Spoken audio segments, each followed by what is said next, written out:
जय बजरंग बली। नमस्कार प्रिय भक्तजनों, आशा करती हूँ आज की वीडियो आपको ज़रूर पसंद आएगी। क्यों हनुमान जी ने अपने हाथ से लिखी हुई रामायण को फाड़कर समुद्र में फेंक दिया था। शास्त्रों के अनुसार सबसे पहली राम कथा अनंत भक्त हनुमान जी ने लिखी थी। रामायण काल की घटनाओं के बारे में जानने, समझने और पढ़ने के लिए हमारे पास वाल्मीकि रामायण और गोस्वामी तुलसीदास रचित रामचरितमानस प्रचलित है। पहली रामायण वाल्मीकि जी ने लिखी थी, लेकिन शास्त्रों के अनुसार सबसे पहली राम कथा अनंत भक्त हनुमान जी ने लिखी थी, जिन्हें उन्होंने अपने नाखूनों से एक चट्टान पर लिख दिया था। इसे हनुमत रामायण कहा गया। लंका विजय के बाद श्री राम अयोध्या में लौटकर राजपाट संभाल लेते हैं। कुछ दिन बाद यहाँ रहकर श्री राम की सेवा के बाद हनुमान जी हिमालय पर्वत जाकर वहाँ शिव तपस्या में लीन हो जाते हैं। इस दौरान वे रोजाना अपने पास मौजूद एक शिला पर नाखून से रामायण कथा लिखते रहे।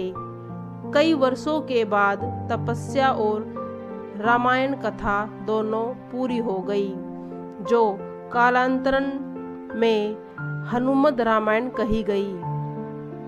इसके बाद महर्षि वाल्मीकि ने वाल्मीकि रामायण लिखी और उसके मन में लेकर भगवान शिव को समर्पित करने के लिए कैलाश धाम पहुंच गए। यहाँ उन्होंने पहले से हनुमान जी मौजूद मिले।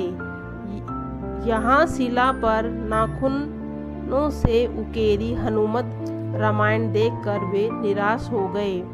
बजरंग बली ने उनसे मायूसी की वजह पूछी तो महर्षि ने कहा कि मैंने कठिन परिश्रम से रामायण लिखी, लेकिन आपकी रामायण देखकर लगता है कि अब मेरी रामायण को कोई महत्व नहीं मिलेगा।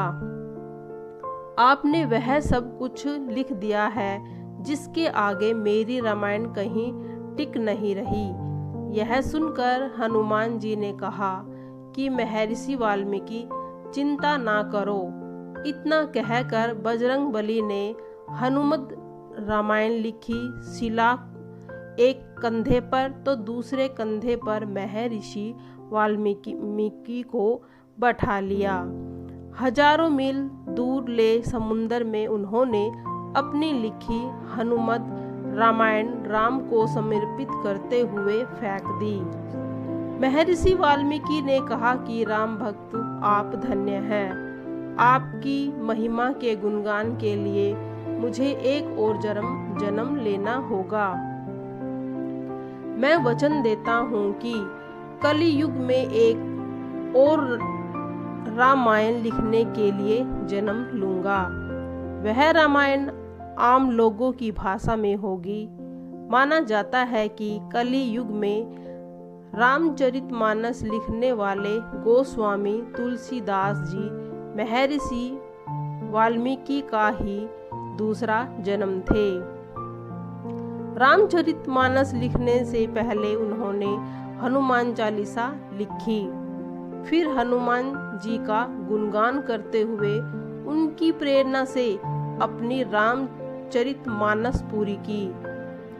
कालिदास के काल में बहकर आई पट्टालिका कालिदास के काल में एक पट्टालिका सुंदर समुद्र के किनारे मिली तो उसे सार्वजनिक जगह रख दिया गया, जहां विद्यार्थी उस पर लिखी लिपि समझ और पढ़ सके। समझा जाता है कि कालिदास ने उसे समझ लिया था। वे जान गए थे कि यह पट्टालिका का हनुमान जी की लिखी हनुमत रामायण का ही अंश है, जो समुद्र के पानी के साथ बहते हुए उन तक आ पहुंच गई थी। धन्यवाद दोस्तों। आपको हमारी जानकारी कैसी लगी, ये हमें ज़रूर बताएं।